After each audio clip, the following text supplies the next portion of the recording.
Hey everyone, it's Jen. Welcome back to Bookish Blonde. So today for you, we're going to do my winter TBR jar. I'm so excited. You guys know I like doing a seasonal TBR with you guys. I was ready for something fresh and new for 2025. I will link stuff down below, but this jar came from Amazon. It's got a cute lid, little wood lid. And then the books in here, I ordered from Etsy a PDF file basically and printed off at home on just some colored cardstock I had. But as you can see, it's got cute little patterns. The prompts came from a website that I found. I Googled reading prompts, and this one had 365. So I picked from there. There's 120 prompts in here.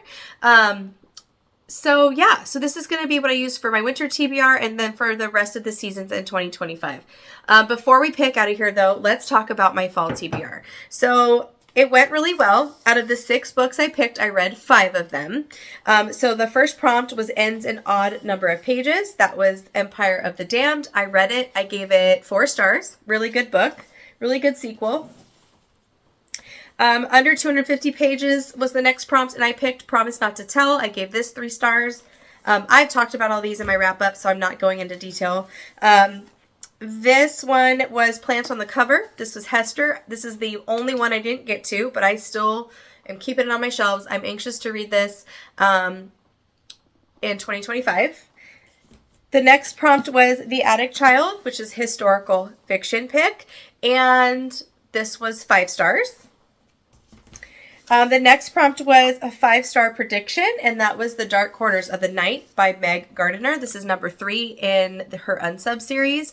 I gave this 4. It wasn't quite a 5, so that was kind of disappointing. I really thought this was going to be a 5, but it was still a very solid read.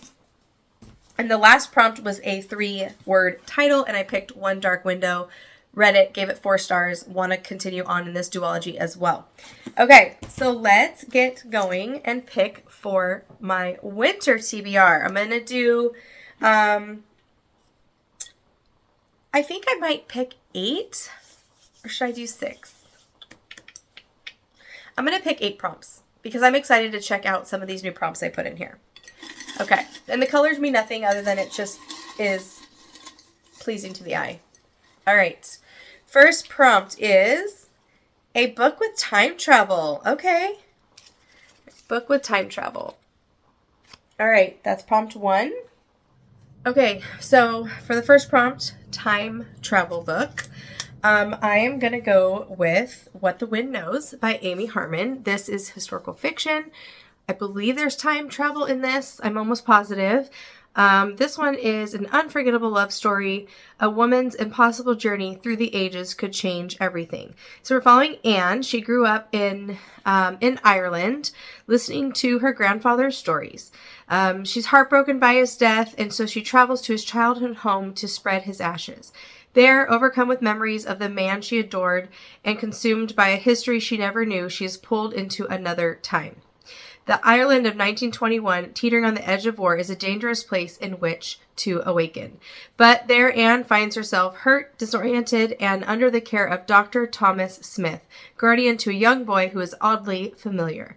Mistaken for the boy's long-missing mother, Anne adopts her identity, convinced the woman's disappearance is connected to her own. Ooh, this sounds fantastic. Okay, so book with time travel, What the Wind Knows. It'll be my second Amy Harmon. I really like the other title I read by her. All right, draw number 2. My hands are getting stuck in here, you guys. Oh, okay. I should have picked a wider mouth jar. All right, prompt number 2 is a small town romance. Small town romance. Okay, for this prompt for Small Town Romance, I'm going to go with Flawless by Elsie Silver. I'm very anxious to read something by her, to take the sticker off. But this is a small town romance, a little bit country cowboy in nature, I believe. Yeah, the male character is a professional bull rider. And I'm watching Yellowstone right now, so this is perfect. I'm in the mood for this. So that'll be for Small Town Romance. All right, pick 3. Oh, there's 2 of them. Oh, I have all bunch kind of stuck in here. All right, eeny meeny. All right, prompt 3 is a wilderness mystery or suspense book. Oh, okay. wilderness mystery or suspense book. Okay, for a wilderness mystery or suspense I'm going to go with Forsaken Country by Alan Eskins. It's been a minute since I've read an Alan Eskins, and I think there's 3 titles of his that I have not read. This one just happens to be on my shelf. We are following Max Rubert, and he is looking into a disappearance of 2 kids, and this search for these children take him into the wilderness. So I thought that was perfect. Very excited to read another Alan Eskins. It's been a while. Pick 4. Ooh, a book set in Paris.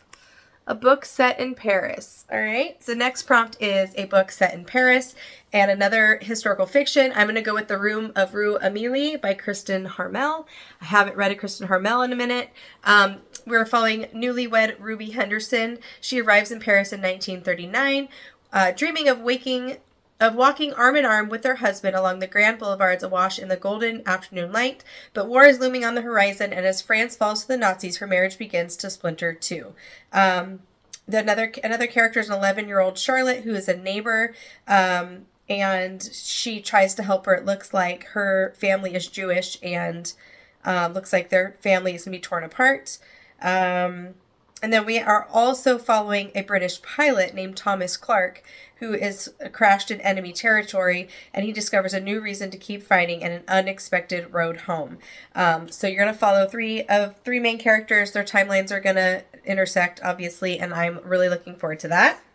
All right, 4 more to go. This is so fun. So fun. All right, book number 5 is going to be, a spooky book. Can you see that? A spooky book, okay? Prompt 5 is a spooky book. Okay, for a spooky book, I am going to go with We Used to Live Here by Marcus Kleiwer.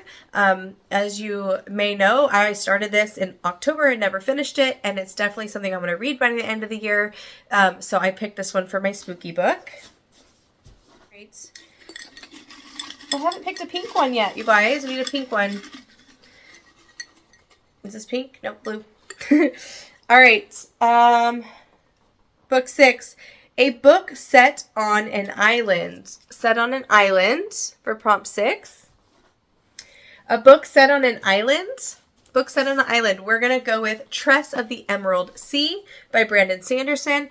I have not read Brandon Sanderson yet. I'm anxious to try him out as an author. I believe this also takes place on a ship. I think she's like a castaway in a ship. But it takes place on an island. She lives on an island, so we're going to go with that one. All right, prompt 7. Author's last name starts with an S.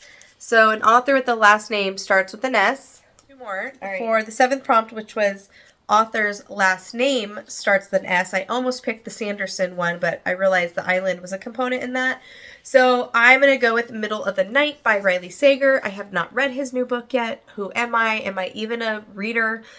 He's one of my favorite go-to authors, so this was an easy pick. I'm anxious to pick this up.